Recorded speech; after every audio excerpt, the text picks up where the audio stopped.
इस वीडियो में सबसे पहले भूतापीय ऊर्जा के बारे में पढ़ते हैं, जिसे अंग्रेजी में जियोथर्मल एनर्जी कहते हैं।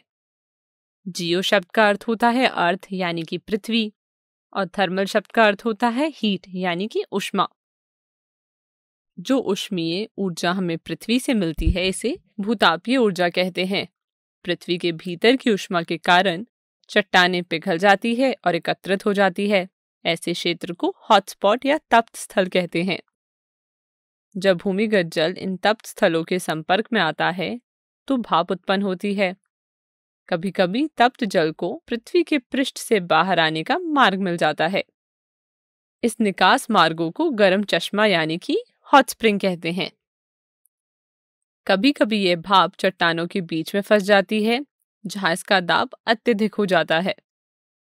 तप्त स्थलों तक पाइपों को डालकर इस भाप को बाहर निकाला जाता है। उच्च दाब पर निकाली यह भाप विद्युत जनित्र की टरबाइन को घुमाती है, जिससे विद्युत उत्पादन करते हैं। चलिए अब वीडियो को रोकें और इस सवाल को हल करिए।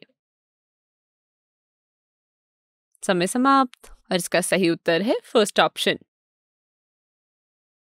तो हमने भूतापीय ऊर्जा के बारे में पढ़ लिया। चलिए अब नाभिकीय ऊर्जा के बारे में पढ़ते हैं। नाभिकीय ऊर्जा को अंग्रेजी में न्यूक्लियर एनर्जी भी कहते हैं। इसे समझते हैं कि ये उत्पन्न कैसे होती है। नाभिकीय विखंडन अभिक्रिया एक ऐसी प्रक्रिया है जिसमें किसी भारी परमाणु जैसे कि यूरेनियम के नाभिक को कम ऊर्जा वाले न्यूट्रॉन से बमबारी कराकर हल्के नाभिकों में तोड़ा जाता है, और इसी तरह ये प्रक्रिया चलती रहती है। जब ये प्रक्रिया होती है तो विशाल मात्रा में ऊर्जा मुक्त होती है, जिसे हम नाभिकीय ऊर्जा कहते हैं। उदाहरण के लिए एक यूरेनियम के एक परमाणु के विखंडन में जो ऊर्जा मुक्त होती है वह कोयले की किसी एक परमाणु के दहन में प्राप्त होने वाली ऊर्जा से 1 करोड़ गुना अधिक होती है। नाभिकीय ऊर्जा का उपयोग भाप बनाकर विद्युत उत्पन्न करने के लिए किया जाता है। परंतु नाभिकीय शक्ति संयंत्र के कुछ संकट भी होते हैं, जैसे उपयोग होने के पश्चात शेष बचे नाभिकीय ईंधन का भंडारण तथा निपटारा करना खतरनाक होता है, क्योंकि शेष बचे ईंधन का यूरेनियम अब भी हानिकारक घातक कणों में क्षयित होता है। इसके अतिरिक्त नाभिकीय विकिरणों के आकस्मिक रिसाव का खतरा भी बना रहता है। नाभिकीय शक्ति संयंत्र के प्रतिष्ठापन की लागत अत्यधिक होती है। पर्यावरणीय संदूषण का प्रबल खतरा होता है तथा यूरेनियम की सीमित उपलब्धता नाभिकीय ऊर्जा के उपयोग को बड़े पैमाने पर सीमित बना देती है।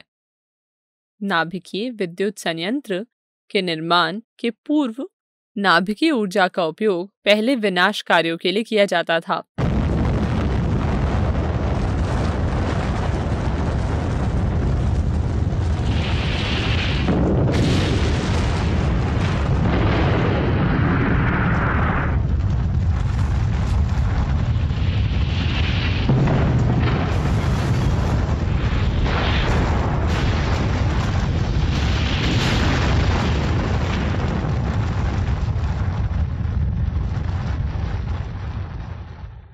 ऐसे विनाश कार्यों के लिए हाइड्रोजन बम का उपयोग किया जाता है, जो कि नाभिकीय संलयन यानी कि न्यूक्लियर फ्यूजन पर आधारित है। नाभिकीय संलयन में 2 हल्के नाभिकों को जोड़कर एक हल्का नाभिक बनाया जाता है। चलिए अब वीडियो को रोकें और इसे अपनी कॉपी में नोट कर लें, और इसे भी। तो हमने यहाँ क्या पढ़ा? हमने नाभिकीय ऊर्जा के बारे में भी यहाँ पढ़ लिया। अब आगे बढ़ते हैं। धन्यवाद।